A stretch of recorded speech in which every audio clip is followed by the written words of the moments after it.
오늘 우리에게 주시는 하나님의 말씀은 요한복음 11장입니다.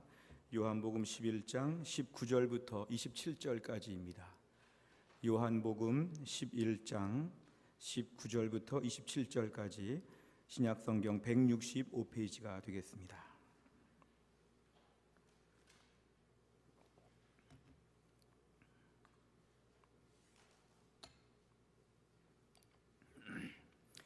요한복음 11장 19절부터 27절까지의 말씀 제가 봉독하도록 하겠습니다. 많은 유대인이 마르다와 마리아에게 그 오라비의 일로 위문하러 왔더니 마르다는 예수께서 오신다는 말을 듣고 곧 나가 맞이하되 마리아는 집에 앉았더라.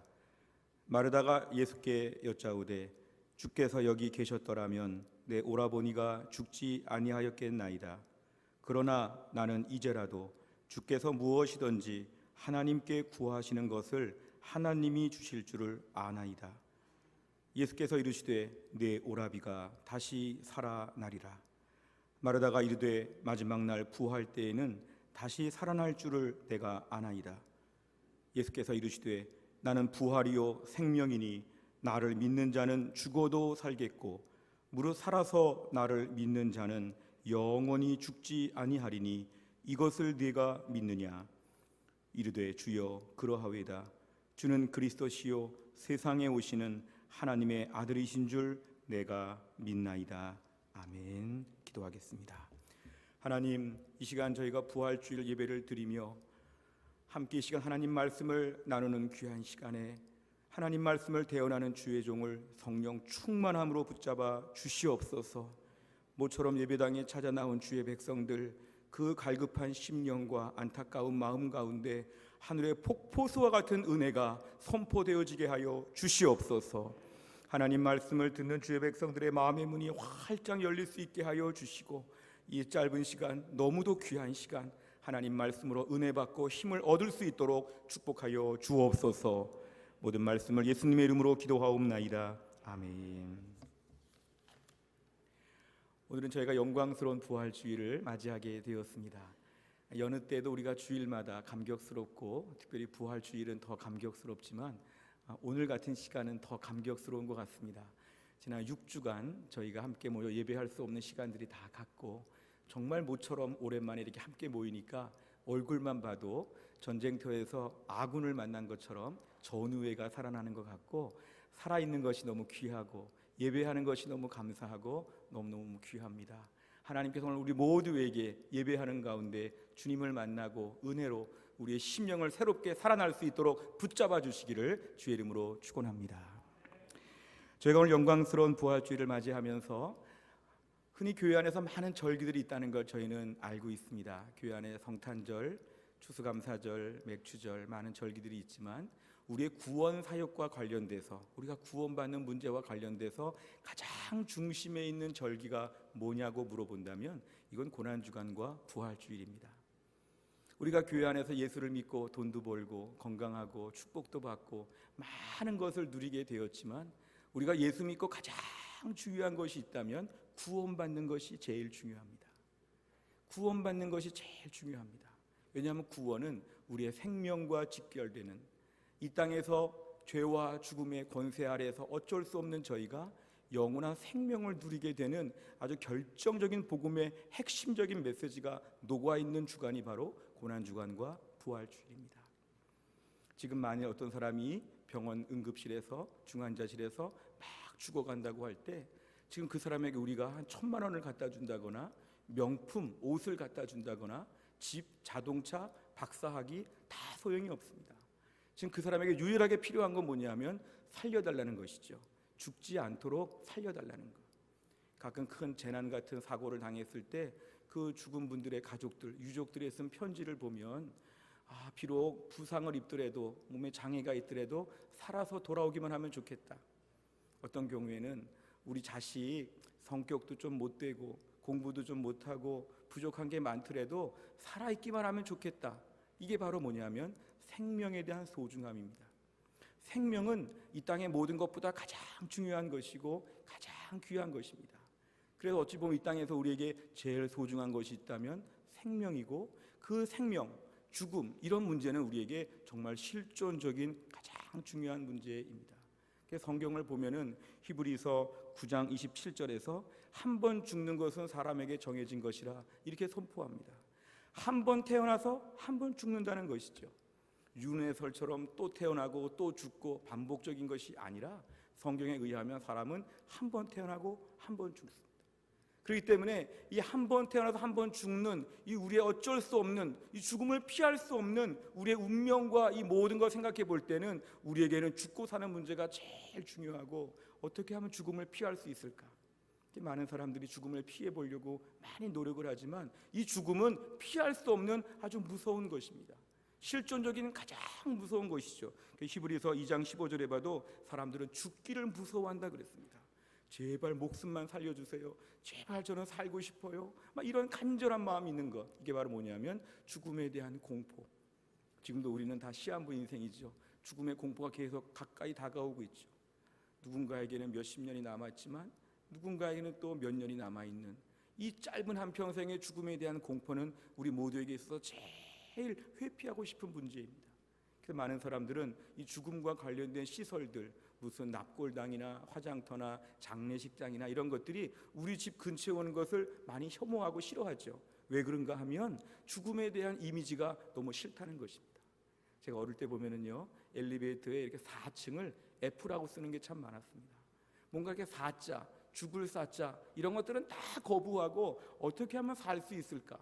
어떻게 하면 안 죽을 수 있을까? 여기에 대해서 많은 사람들이 몰두하지만 중요한 것은 안 죽을 수가 없다는 것. 죽음은 피할 수 없는 우리에게 매우 실존적이고 매우 공포스러운 것이라고 우리는 분명히 말할 수 있습니다. 인간의 첫 번째 실존은 뭐냐면 이 죽음의 문제가 우리에겐 너무도 무서운 것이죠. 또 한 가지 문제는 뭐냐면 우리 인생들에게 있어서는 또 하나의 치명적인 문제는 죄의 문제입니다. 로마서 6장 23절, 죄의 싹은 사망이요 하나님의 은사는 그리스도 예수 우리 주 안에 있는 영생이니라. 이 죄의 대가로 말미암아 사망이 왔는데, 이 사망을 앞두고 보니까 이 죄의 문제는 너무 무서운 것입니다. 죽을 날은 가까워 오지 죄의 문제는 해결하지 못했지. 언젠가 지옥 형벌을 받을 때 평생의 모든 죄에 대해서 다 벌을 받을 걸 생각하니까 우리의 죽음은 그래서 더 무서운 공포 분위기입니다. 많은 사람들이 내가 죽지 말아야지 이래도 죽는 것처럼 죄를 짓지 말아야지 그래도 죄를 또 짓게 됩니다. 이 죄는 우리 모두에게 있어서 가공할 만한 능력을 가지고 있는데요, 우리를 매우 억압하고 있는 꼼짝 못하는 문제입니다. 옛날에 어떤 사람이 내가 다시는 죄를 짓지 말아야지, 어떤 사람이 도박을 해가지고 집안이 다 망하고 어려움을 많이 겪으니까 내가 다시는 도박하지 말아야지, 한 번만 더 도박장에 가서 내가 한 번만 더 도박을 하면 내 손을 잘라버려야지, 그래가지고 이거를 큼지막하게 써서 벽에다가 붙였습니다. 그 다음번에 도박하고 싶은 마음이 들 때마다 그 벽보를 보니까 손 잘라야 되지, 그럼 도박하지 말아야지. 그래서 한동안은 그 벽보를 보면서 무서운 마음이 들어서 실제로 도박을 하지 않았다 그러죠. 어느 날 세월이 흘러서 어느 날은 그런 것이 있어도 불구하고 도박을 그냥 해버린 것이죠. 그래가지고 그날 저녁에 너무 마음이 비참해가지고 그냥 실제로 자기 발을 잘랐다는 그런 말이 있는데요, 문제는 이렇게 자기 손을 자르는 고통을 겪고 장애를 입는 비참함 속에서도 얼마 지나지 않으니까 그러면 내가 손은 없지만 발로 한번 도박해 볼 수는 없을까? 이 발가락으로 도박할 수는 없을까? 이런 마음으로 이 문제를 계속 끌고 갔다는 것입니다. 여기서 이야기는 뭐냐면 죄의 중독성, 피할 수 없는 죄, 죄와 멀어질 수 없는 우리들의 본성, 죄인의 본성, 죄인의 야성, 죄인의 온갖 종의 모든 악한 것들을 저희는 떨쳐버릴 수가 없습니다. 성경을 보면 로마서 3장 10절부터 12절까지 이렇게 말합니다. 기록된 바 의인은 없다. 그런데 이 의인이 하나도 없다. 깨닫는 자도 없고 하나님을 찾는 자도 없고 다 치우쳐 함께 무익하게 되고 선을 행하는 자가 하나도 없다. 하나도 없다. 다 죄인이다. 이렇게 얘기합니다. 이게 바로 뭐냐면 인간의 실존입니다. 우리 모두는 다 죽음에 대한 공포, 죄에 대한 중독성, 이 문제를 가지고 평생을 뒤범벅이 돼가지고 씨름하다가 마지막에 그 죄로 인해서 지옥의 형벌을 받는 것이죠. 이게 모든 인생들에게 있는 매우 실존적인 큰 고통입니다. 점점 우리의 삶 가운데서 이 죽음의 문제와 죄의 문제는 그래서 매우 공포스럽습니다. 우리가 이 땅에 수많은 근심과 염려가 있죠. 직장에 취업도 잘 안 되고 자꾸 몸이 여기저기 아프고, 또 최근에 코로나로 말미암아서 여러 가지 손해보는 것도 많고, 또 실제로 여러 가지 불편한 것도 많고, 이 땅이 정말 힘들고 어렵다고 많은 이야기를 할 수 있지만, 이 모든 것을 압도하는 가장 최고의 고통과 가장 최고의 문제거리가 있다면 죄와 죽음의 문제입니다.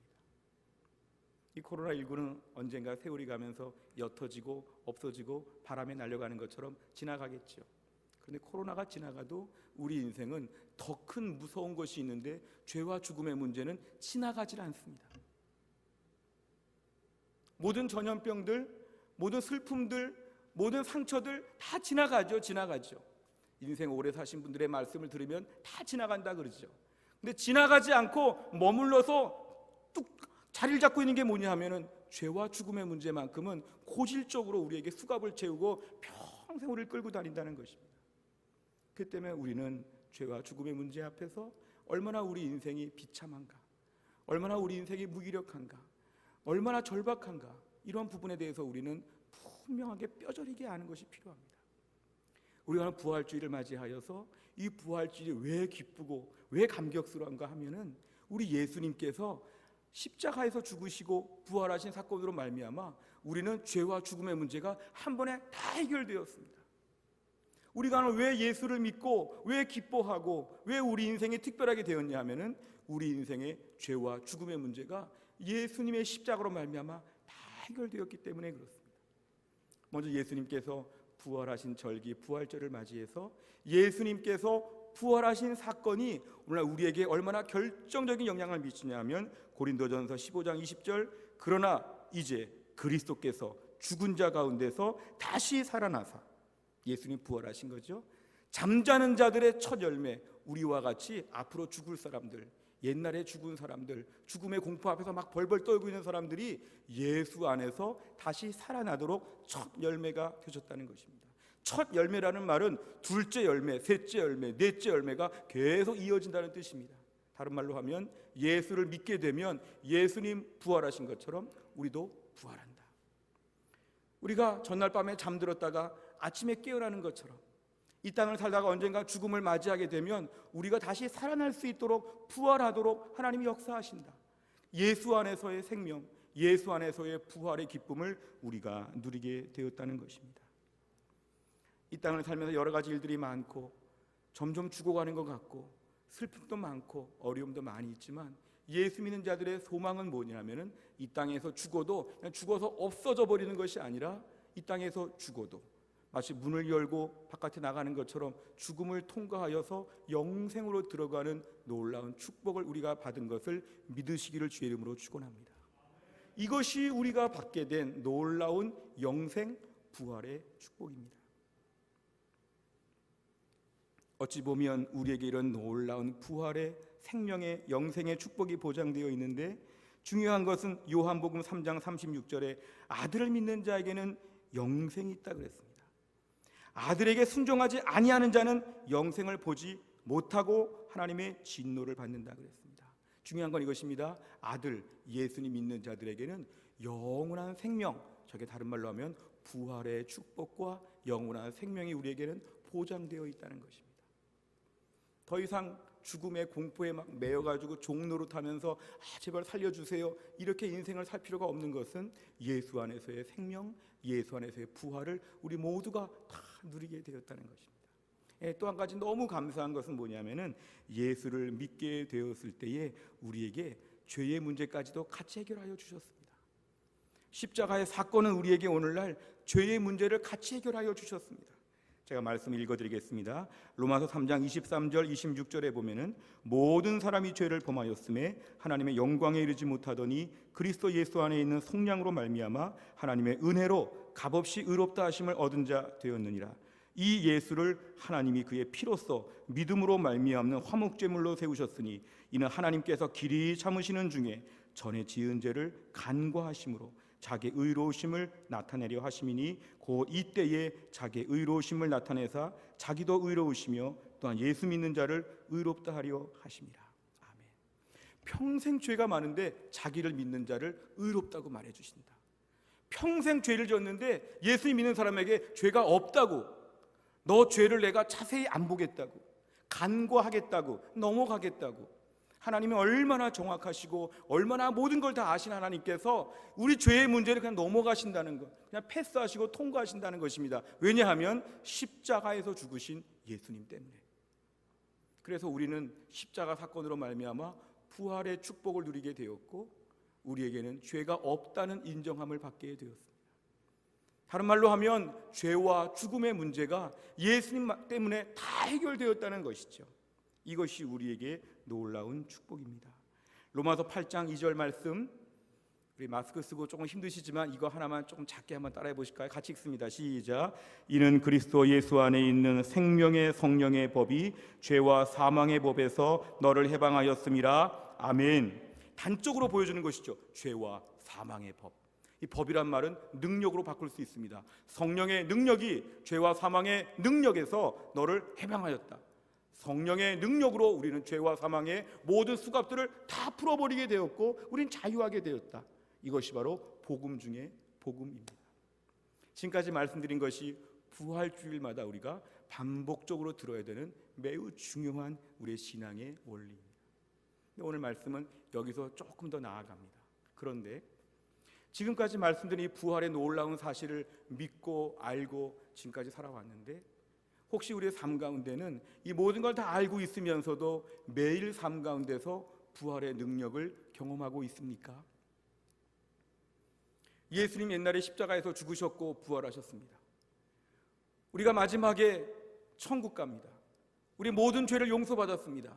우리는 영생할 것입니다. 그런데 그 중간에 지금 바로 여기에서 우리가 얼마나 부활의 능력을 경험하고 체험하고 있는가.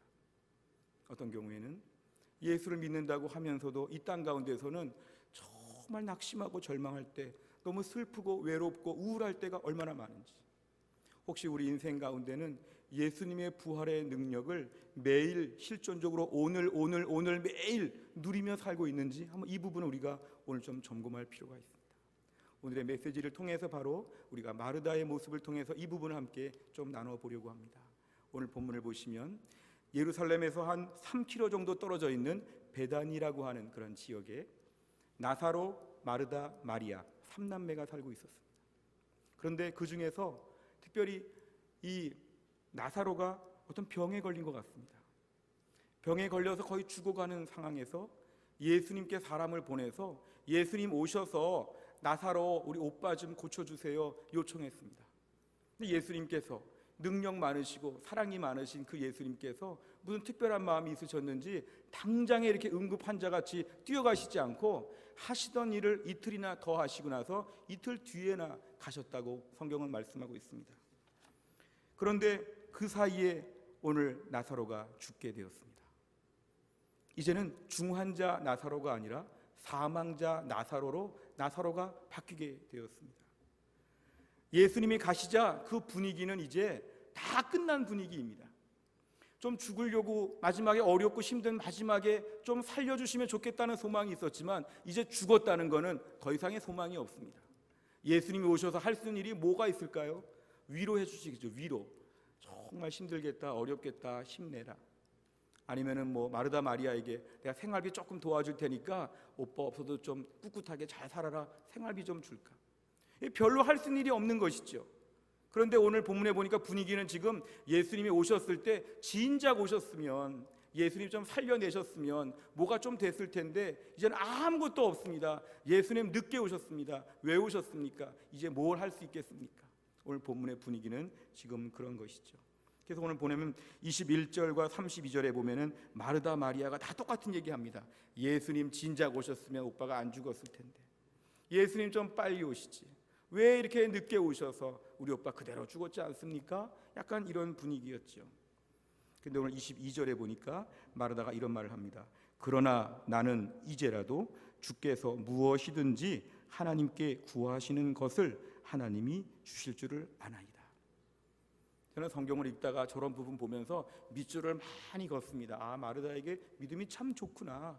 이제라도 오빠 죽었지만 이제라도 오빠를 살려내실 수 있는 뭔가 특별한 뭔가 좀 계획하지 못한 뭔가 있을 수 있겠구나. 마르다는 믿음이 좋구나. 이제라도 막 동그라미 치면서 말씀을 봤었습니다. 근데 오늘 저 본문에 대한 성경학자들의 대부분의 주해는 마르다의 믿음이 약하다는 것입니다. 저 멋있는 말을 했음에도 불구하고 마르다는 저 말을 진짜 믿지는 않았다는 것이죠. 나중에 39절에 보면은 예수님이 무덤에 돌을 치우라고 하자 마르다가 부정적입니다. 예수님, 죽은 지가 나흘이 되어서 이미 썩은 냄새가 나는데 돌을 치워봤자 뭐 좋은 것이 있겠습니까? 이 부정적인 태도이죠. 결정적인 건 24절에 보면은 마르다가 이르되 마지막 날 부활 때에는 다시 살아날 줄을 내가 아나이다. 예수님의 메시지를 들은 마르다의 반응은 뭐냐면 이제라도 뭔가 하실 수 있다고 믿었지만 마지막 날 부활하겠지요. 마지막 날 예수님의 능력을 제한하는 것이죠. 지금 이 자리에서 아무것도 예수님 못하시고요, 마지막 날 부활했을 때 그때 오빠가 살아나겠지요. 지금은 아무 변화가 없겠지요. 지금은 특별한 일이 벌어지는 게 없겠지요. 지금은 다 이 정도지요. 결국 여기에서 마르다의 믿음의 부족함이 드러나는 것이죠. 말은 멋있게 했는데 이제라도 뭔가 할 걸 믿습니다. 또 한 가지, 마지막 날 부활할 것을 믿습니다. 부활 신앙이 매우 분명하구나. 뭔가 믿음 좋은 표시는 다 냈지만 실제로 보면 그는 믿음이 없는 것이죠. 여기서 잠깐, 우리가 오늘 이 마르다와 비슷한 면이 있지 않습니까? 우리가 오늘 신앙적으로 멋있는 말들을 많이 하죠. 이제라도 하나님이 기적을 베푸실 것입니다. 이제라도 주님은 능하십니다. 전능하십니다. 이제라도 뭔가 잘 될 것입니다. 멋있는 말들을 참 많이 하는데 과연 그 말을 믿는가? 이 입술의 말이 따로 있고 마음이 따로 있고 뭔가 믿지 못하는데 믿는 것처럼 마지막 날 부활할 때 잘 되겠죠. 마지막 날 부활하겠죠. 우리가 이런 것들을 자꾸 생각하게 되면은 실제로 지금 여기서 주님은 아무것도 못 하신다고 하는, 지금 여기서 주님은 일하실 것이 없다고 하는 이런 극도의 의심과 불신앙이 오늘 본문에 드러나고야 말았습니다. 우리 주변에 어떤 분들을 보면 이런 멋있는 말들을 많이 하시는 분들도 참 많지요. 정말 멋있는 말을 많이 하는데 그 말한 만큼 믿지 않는 것이죠. 어찌 보면 우리의 입술은 우리의 마음과 믿음과 따로 자동적으로 막 움직입니다. 교과서 같은 말을 막 앵무새같이 얘기합니다. 하나님이 도와주시겠죠. 지금도 일하실 수 있죠. 아멘, 할렐루야, 많은 말을 하는데 실제로는 뭔가 믿지는 않는 이런 립싱크가 너무 많다는 거죠.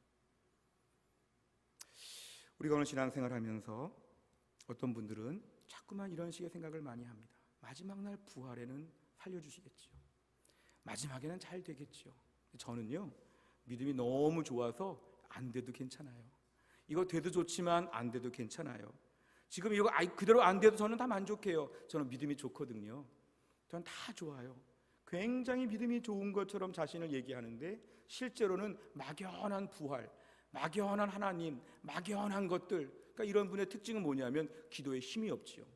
왜냐하면 하나님이 이루어주실 줄 믿습니다. 지금이라도 여기에서 이제라도 뭔가 이런 기도를 못하는 거죠. 왜냐하면 믿지 않으니까. 여기서는 끝났다는 것이죠. 주님이 살리실 수 없다는 것, 오늘 본문에 나사로가 살아나는 것은 전혀 상상도 못하는 엄청난 일이고, 오늘 우리 신앙생활 가운데 자꾸만 이런 것이 많습니다. 주님 내가 믿습니다 하면서 믿지 않고 멋있는 말을 많이 하지만 실상은 믿지 않으니까 간절하게 기도해보지도 못하고 그냥 막 사는 것이죠. 우리 주변에 그래서 우리 문제는 기도의 폭이 자꾸 줄어듭니다.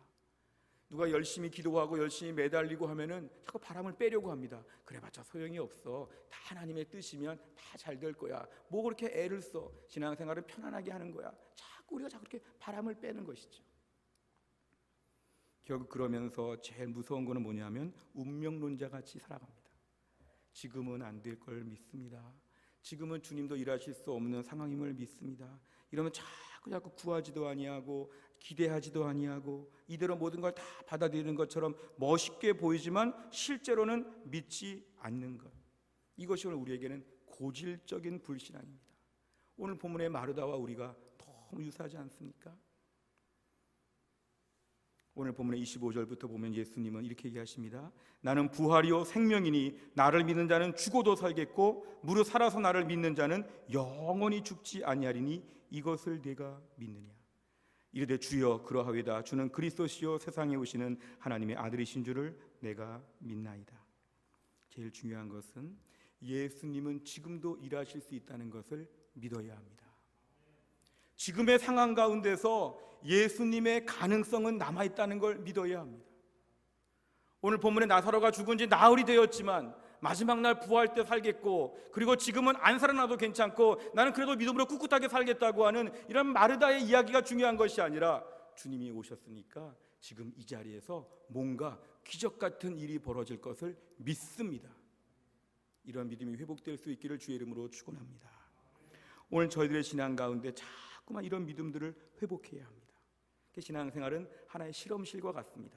내가 오늘 한번 이런 것을 시도해봤어. 나 오늘 이런 기도도 한번 해봤어. 허무맹랑해 보이지? 너무 불가능해 보이지? 나 이런 꿈을 한번 꿔봤어. 내가 믿음 안에서 이런 비전을 한번 생각해봤어. 이런 얘기들을 막 하면서 아유 무슨 터무니없는 이야기, 그것이 아니라 신앙생활은 실험실 속에서 매일 실험하는 연구원들과 똑같습니다. 뭔가 화학적인 변화가 자꾸 일어나는 것이죠. 어제까지 몰랐던 것이 오늘 팍 벌어지고 놀라운 기적들이 나타나지는 것이 될 줄로 믿습니다. 우리 주변에 누가 이런 실험들을 하고 있다고 하면 더 한번 꿈을 꿔봐, 더 한번 기도를 크게 해봐, 다 될 거야. 하나님은 죽은 나사로를 살리셨어. 뭔가 특별한 일이 있을 거야. 이렇게 믿음으로 격려하는 공동체, 이런 믿음으로 살아가는 것은 바로 이런 것들이라는 것입니다. 우리가 오늘날 코로나 시대를 맞이해서 많은 분들이 부정적입니다. 이 코로나가 언제까지 갈지도 모르고, 이 코로나가 다 돼도 사회적으로는 많이 허물어져 있을 것이고, 한국교회 모든 교회들도 어려워질 것이고, 코로나 이전과 이후가 세상이 완전히 뒤바뀌어질 것이다. 일정 부분 일리 있는 말도 있고 귀담아 들을 부분도 있습니다. 근데 문제는 코로나 때문에 우리에게는 더 이상의 어떤 일도 잘 될 일이 없다고 생각하는, 코로나로 말미암아 우리는 다 망가졌다는, 허물어졌다는 이런 식의 모든 부정적인 것은 저희가 넘어서야 합니다. 왜냐하면 이 가운데도 우리 주님은 이제라도 일하실 수 있음을 믿습니다. 이것이 우리를 죽이는 병이 아니라, 이것이 우리를 부끄럽게 하는 것이 아니라, 이것이 우리를 내적으로 튼튼하게 하고 하나님 나라를 위해서 지금 뭔가 새로운 기적들이 매일매일 벌어질 수 있다는 것을 믿습니다. 이런 믿음 주시기를 주의 이름으로 축원합니다. 믿음의 사람은 지금 현재 여기서 강력하게 기적같이 일하시는 하나님을 믿는 것입니다. 오늘 본문에 예수님은 죽은 나사로 살리셨습니다. 오늘 본문의 43절 44절 보면 이 말씀을 하시고 큰 소리로 나사로야 나오라 부르시니 죽은 자가 수족을 배로 동인 채로 나오는데 그 얼굴은 수건에 쌓였더라. 예수께서 이르시되 풀어놓아 다니게 하라 하시니라. 아멘. 오늘 본문의 하이라이트는 나사로가 살아났습니다. 오늘 본문에 전혀 예상치 못한 기적, 나사로가 살아났습니다. 우리 한번 두 번째 상상을 해보시면, 우리가 마르다와 참 비슷하다 하는 면을 좀 생각해 봤다면 우리가 나사로와 참 비슷하다 이런 면도 좀 있습니다. 오늘 본문의 나사로는 온 몸을 다 배로 동인 채로 거의 미라같이 이렇게 몸을 다 꽁꽁 싸매가지고 시체가 되었죠. 근데 오늘 이 나사로가 걸어다니고 막 예수님께 나오는 장면이 오늘 본문에 등장합니다. 최근에 코로나 이후에 저희 삶 가운데 마치 우리가 죽은 시체와 같이 죽은 지 나흘 되었다는 나사로처럼 우린 죽은 지 지금 몇 달 된 것처럼 자꾸 몸이 죽어가고, 저녁마다 막 시체같이 몸이 풀어지고 하루 종일 지치고 상하고 막 우울하고, 이 코로나 분류라는 말처럼 자꾸 절망이 더 많아지고 막 괴롭게 될 때에 우리 심령이 꼭 죽은 나사로같이 보인다면, 오늘 말씀을 통하여서 나사로를 살리신 주님께서 우리를 지금 이 자리에서 살려주실 것을 믿으시기를 주의 이름으로 축원합니다. 우리 영혼이 수족을 배로 동인 채로 꽁꽁 쌓여 있지만 풀어놓아 다니게 하라. 주께서 이 부활절을 맞이하여 우리에게 부활의 능력을 주시면 지금 여기서 죽은 내가, 죽은 내 삶이, 죽은 내 삶의 부분들이 하나님의 현재적인 기적과 능력 가운데 복구될 수 있다는 것을 믿으시기를 바랍니다. 이것이 바로 뭐냐면 부활의 현재적인 능력을 체험하는 것입니다. 저 옛날의 예수님, 저 앞날의 천국, 이 모든 것 가운데 지금은 나는 참 힘들다, 이런 마음들을 내려놓아야 합니다. 오늘 표를 보시면 살아계신 주, 주님은 지금도 살아계십니다. 지금도 우리에게 역사하여 주십니다. 뭔가 우리에게 지금도 일하시는 주님께서 살아계시다는 것.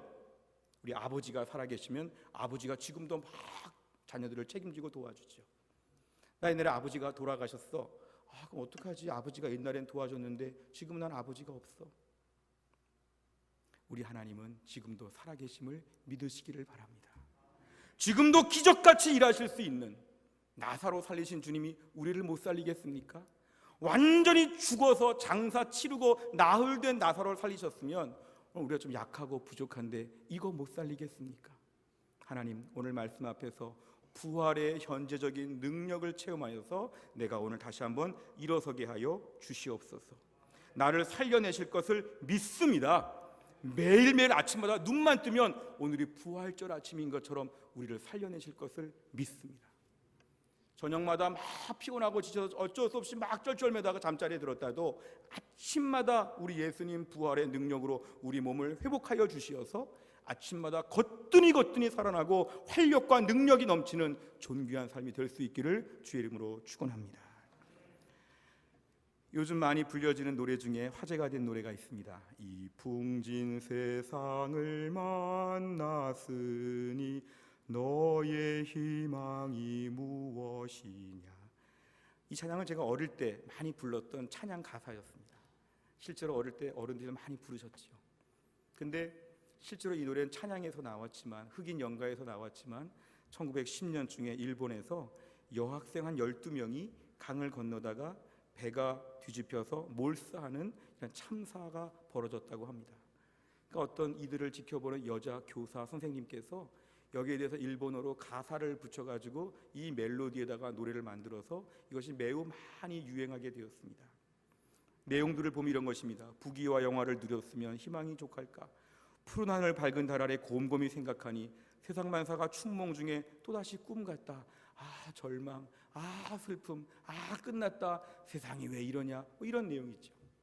그런데 성도들은 이 땅을 살면서 우리에게도 이런 비슷한 일들이 많이 닥칠 때에 우리에게는 이런 노래를 따라 부르면 안 된다는 것입니다.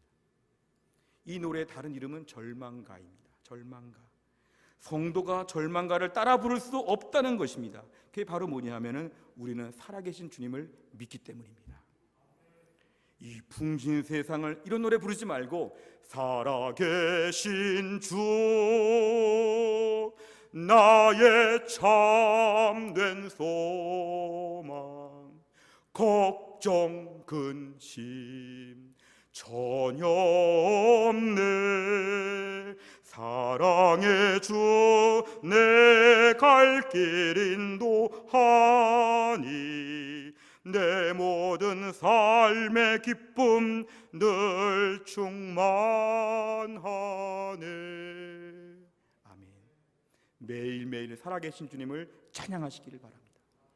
우리는 절망과 실망과 이런 노래를 부를 사람들이 아니라 참된 소망의 노래를 불러야 되는 사람들입니다. 오늘도 주님, 내 삶에 나사로가 많습니다. 내가 나사로입니다. 주님이 살아나라, 일어나라, 다 나았다. 주님이 고쳐주시고 일으켜 세워주시고 번뜩번뜩 일어날 수 있는 매일의 부활의 능력을 체험하는, 죄와 죽음의 권세를 이기시고 부활하신 주님, 죄와 죽음의 모든 짐을 다 벗고 주 안에서 매일매일 아침마다 부활절이 되는 놀라운 축복을 다 받을 수 있기를 주의 이름으로 축원합니다. 기도하겠습니다. 아버지 하나님, 우리의 삶 가운데 죽음이 드리워져 있고 고통과 아픔 또한 죄로 얼룩져 있는 인생을 살지만 오늘도 살아계신 주님을 믿고 나의 참된 소망을 붙잡게 하심을 감사합니다.